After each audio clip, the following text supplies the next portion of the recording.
ಮಿತ್ರರೇ, Jantar ಮಂತರ್ನಲ್ಲಿ neat leak ವಿರುದ್ಧ ಹೋರಾಟ ಮಾಡಿದ ಕಾಕ್ರೋಚ್ ಜನತಾ ಪಾರ್ಟಿ ಧರ್ಮೇಂದ್ರ ಪ್ರಧಾನ್ ರಾಜೀನಾಮೆಯನ್ನು ಪಡೆಯಿತು. ಅದಾದ ಬಳಿಕ ಸಿಜೆಪಿಯ ಮುಂದಿನ ಸ್ಟ್ರಾಟಜಿ ಏನು ಅನ್ನೋ ಕುತೂಹಲ ಜನರಲ್ಲಿತ್ತು. ಮತ್ತೆ ಸಿಜೆಪಿ ಏನಾದರೂ ಗಲಾಟೆ ಮಾಡುತ್ತಾ, ಅಮಿತ್ ಶಾ ರಾಜೀನಾಮೆಗೆ ಒತ್ತಡ ಹಾಕುತ್ತಾ, ಸರ್ಕಾರ ಮತ್ತೆ ಅತಿರೇಕದ ಕ್ರಮಕ್ಕೆ ಮುಂದಾಗುತ್ತಾ ಮುಂತಾದ ನಾನಾ ಊಹಾಪೋಹ ವದಂತಿಗಳು ಹರಿದಾಡಿದ್ದವು. ಆದರೆ ಅದಕ್ಕೆಲ್ಲ ಬ್ರೇಕ್ ಹಾಕಿದ ಸಿಜೆಪಿ ಫೌಂಡರ್ ಅಭಿಜಿತ್ ದೀಪ್ಕೆ ಮತ್ತಿತರರು ಮಹಾರಾಷ್ಟ್ರ ಛತ್ರಪತಿ ಸಂಭಾಜಿನಗರದಲ್ಲಿ ಪತ್ರಿಕಾಗೋಷ್ಠಿಯನ್ನು ಆಯೋಜಿಸಿದ್ದರು. ಆ ಪತ್ರಿಕಾಗೋಷ್ಠಿಯಲ್ಲಿ ಸಿಜೆಪಿಯ ಮುಂದಿನ ರೂಪುರೇಷೆಗಳ ಬಗ್ಗೆ ದೀಪ್ಕೆ ಸುದೀರ್ಘವಾಗಿ ಬಿಚ್ಚಿಟ್ಟರು.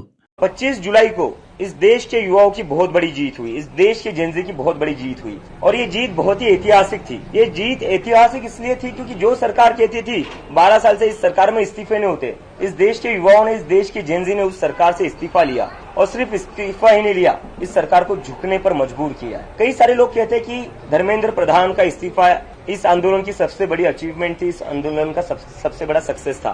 वो तो एक सक्सेस था, लेकिन हम मानते हैं कि इस मूवमेंट की जो सबसे बड़ी सक्सेस थी, जो सबसे बड़ी अचीवमेंट थी, वो धर्मेंद्र प्रधान का इस्तीफा नहीं था। वो सबसे बड़ी अचीवमेंट थी कि लोगों के अंदर का जो डर था वो खत्म हो चुका है।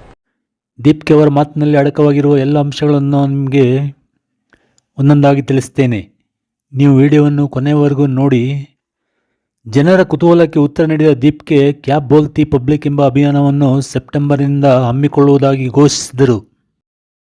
ನಾವು ದೇಶಾದ್ಯಂತ ಸಂಚಾರ ಮಾಡಿ ಜನರ ಸಮಸ್ಯೆಗಳನ್ನು, ಕಷ್ಟಗಳನ್ನು ಕೇಳುತ್ತೇವೆ ಎಂದು ದೀಪ್ಕೆ ಹೇಳಿದರು. ಧರ್ಮೇಂದ್ರ ಪ್ರಧಾನ್ ರಾಜೀನಾಮೆ ಸಿಜೆಪಿ ಆಂದೋಲನ ದೊಡ್ಡ ಯಶಸ್ಸು ಅಂತ ಜನ ಹೇಳ್ತಾರೆ. ಆದರೆ ಧರ್ಮೇಂದ್ರ ಪ್ರಧಾನ್ ರಾಜೀನಾಮೆಗಿಂತ ಜನರ ಮನಸ್ಸಿನಲ್ಲಿ ಅಡಗಿದ್ದ ಒಂದು ಅವ್ಯಕ್ತ ಭಯವನ್ನು ನಿವಾರಿಸಿದ ದೊಡ್ಡ ಸಾಧನೆ ಎಂದು ದೀಪ್ಕೆ ಹೇಳಿದರು. ಅಂದರೆ ದೀಪ್ಕೆ ಅವರ ಮಾತಿನ ಅರ್ಥವೇನು? ಜನರ ಮನಸ್ಸಿನಲ್ಲಿ ಅಡಗಿದ್ದ ಭಯ ಯಾವುದು? ಆಡಳಿತದ ಕಾರ್ಯವೈಖರಿ ವಿರುದ್ಧ ಧ್ವನಿ ಎತ್ತಿದರೆ ತಮ್ಮ ವಿರುದ್ಧ ಕೇಸ್ ಜಡಿಯುತ್ತಾರೋ, ತಮ್ಮನ್ನು ಒಳಕ್ಕೆ ಹಾಕ್ತಾರೋ ಎಂಬ ಅವ್ಯಕ್ತ ಭಯ ಜನರಲ್ಲಿ ತುಂಬಿಕೊಂಡಿತ್ತು. ನಮ್ಮ ಯುವಜನತೆ ಸರ್ಕಾರದ ಹೊಣೆಗಾರಿಕೆ ವೈಫಲ್ಯಗಳನ್ನು ಪ್ರಶ್ನಿಸಿ ಅವರಿಂದ ಉತ್ತರವನ್ನು ಕೂಡ ಪಡಿಬೋದು ಅಂತ ತೋರಿಸಿಕೊಟ್ರು. ಜನರಲ್ಲೂ ಧೈರ್ಯ ತುಂಬಿದರು ಎಂದು ದೀಪ್ಕೆ ಹೇಳಿದರು. ದೀಪ್ಕೆ ಹೇಳಿದ ಇನ್ನೊಂದು ವಿಚಾರ ಶಿಕ್ಷಣ ಸುಧಾರಣೆ. ಇಂದು ಶಿಕ್ಷಣ ಬಡ ಜನರ ಕೈಗೆಟುಕದ ಸೊತ್ತಾಗಿದೆ, ಒಂದು ರೀತಿಯಲ್ಲಿ ಎಕ್ಕುಟ್ಟೋಗಿದೆ. 10 ವರ್ಷದಲ್ಲಿ 94,000 ಸರ್ಕಾರಿ ಶಾಲೆಗಳನ್ನು ಬಂದ್ ಮಾಡಲಾಗಿದೆ.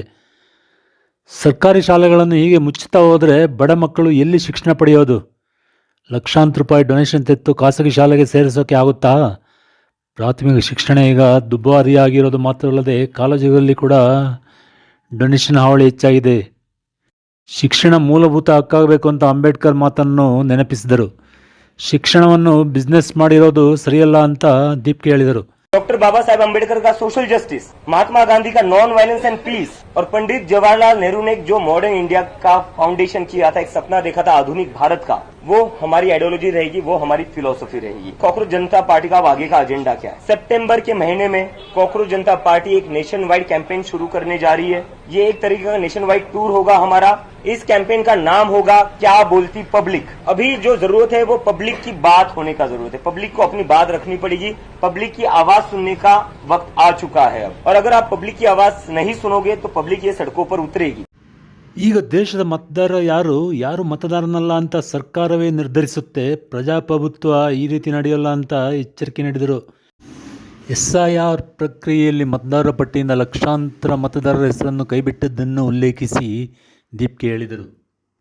ದೀಪ್ಕೆ ಇನ್ನೂ ಬಚ್ಚಾ ಅವರ ಹೇಳಿಕೆಯನ್ನು ನಾವ್ಯಾಕೆ ಲೆಕ್ಕಕ್ಕೆ ತಗೋಬೇಕು ಅಂತ ಯಾರೇ ಆಗಲಿ ಭಾವಿಸೋದು ಸರಿಯಲ್ಲ. ಜಂತರ್ ಮಂತರ್ನಲ್ಲಿ ಏನಾಯಿತು ಎನ್ನೋದು ಇನ್ನೂ ನೆನಪಿದೆಯಲ್ಲ. ಅಂದರೆ ಸಿಜೆಪಿ ಈಗ ಒಂದು ಬೃಹತ್ ಆಂದೋಲನದ ರೂಪವನ್ನು ಪಡೆದುಕೊಂಡಿದೆ. ದೇಶದಲ್ಲಿ 65% ಯುವ ಜನಾಂಗವಿದೆ. ಅವರ ಪೈಕಿ ಕೋಟ್ಯಂತರ ಯುವಕರು ಸಿಜೆಪಿ ಬೆನ್ನಿಗೆ ನಿಂತಿದ್ದಾರೆ ಅನ್ನೋದನ್ನು ಯಾರೂ ಮರೆಯಬಾರದು.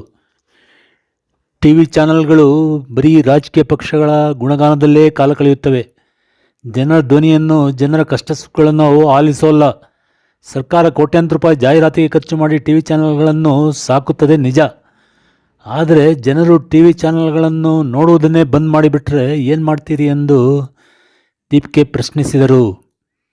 ಸಿಜೆಪಿ ಶಾಂತಿಯುತವಾಗಿ ನಾವು ಪ್ರತಿಭಟನೆ ಮಾಡ್ತೇವೆ ಎಂದು ಹೇಳಿದರು. ಜಂತರ್ ಮಂತರ್ನಲ್ಲಿ ಆಗಿದ್ದೇನನ್ನೋದು ಎಲ್ಲರಿಗೂ ಗೊತ್ತೇ ಇದೆ.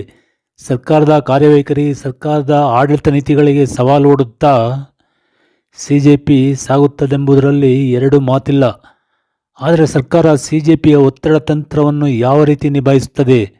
ಮತ್ತೆ ಲಾಠಿ ಪ್ರಹಾರ, ಅಶ್ರುವಾಯು ಪ್ರಯೋಗ, ಪೆಲೆಟ್ ಗನ್ ಪ್ರಯೋಗಿಸುತ್ತಾ ಅಥವಾ ವಿದ್ಯಾರ್ಥಿಗಳ ಬೇಡಿಕೆಗೆ ತಕ್ಷಣವೇ ಮಣಿಯುತ್ತಾ ಕಾದು ನೋಡಬೇಕು. ಮಿತ್ರರೇ, ವಿಡಿಯೋ ಇಷ್ಟವಾಗಿದ್ದರೆ ಲೈಕ್ ಕೊಡಿ ಮತ್ತು ಸಬ್ಸ್ಕ್ರೈಬ್ ಮಾಡಿ. ಧನ್ಯವಾದಗಳು.